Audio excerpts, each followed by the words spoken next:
Gazetari sportiv Ervin Baku ka treguar një version interesant të ngjarjes. Ai tha se gazetarët shqiptar kishin shkuar me një makinë me targa maqedonase për të shmangur të tilla incidente, ndërsa Baku pretendoi se vetë ai kishte shkuar me makinë me targa shqiptare, madje edhe u ngriti zërin serbëve që më pas i lanë kolegët e tij të kalonin. Jemi mbajtur rreth 40 minuta pa asnjë lloj arsye, na është kontrolluar makina nga A-ja te Z-ja, ndoshta aty na ka ndihmuar edhe qenia si antar të shoqatës ndërkombëtare të shtypit sportiv, ndërkohë 4 kolegët tanë i gjetëm aty dhe kishin 2 orë 30 minuta aty.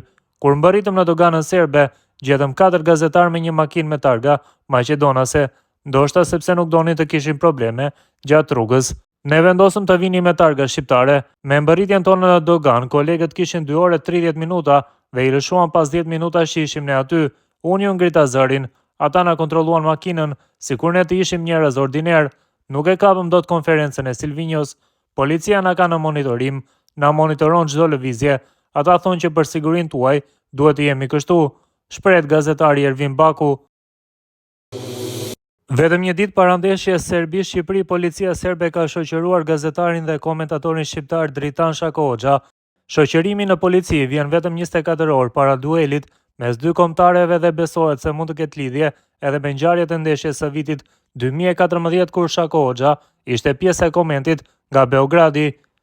Gazetari është kontrolluar disa herë gjatë mbërritjes në Serbi, përfshirë edhe kontrollin e çorapeve të tij, të cilat rezultuan të lara.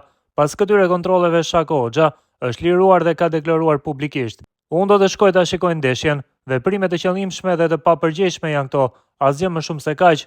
Raportohet se policia serbe ka përgatitur lista me emra duke përfshirë gazetar, komentator dhe personalitete të cilëve mund t'u ndalojnë hyrjen në stadium.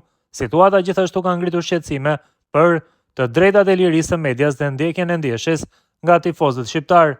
Ndërkohë mësohen dhe emra të tjerë nga delegacioni shqiptar që do të jenë të pranishëm në ndeshjen me Serbisë dhe Shqipërisë, e cila do të luhet mbrëmjen e së shtunës në stadiumin Dubocica në Leskovc. Kjo ndeshje është e rëndësishme për kuqezinjt pasi vetëm një fitore do të lindë të hapur mundësinë për kualifikimin historik përmes play-offit.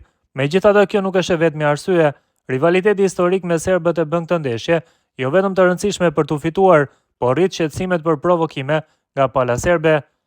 Kështu autoritetet aty kanë marrë masa që në stadiumin në Leskovac, pasi është vendosën nga Beogradi, të hyjnë tifoz të kontrolluar rreptësisht. Të paktën kështu pretendojnë deri më tani organizatorët. Megjithatë, në stadium do të ketë edhe shqiptar, përveç stafit të ngushtë të kombëtares dhe FSHF-s.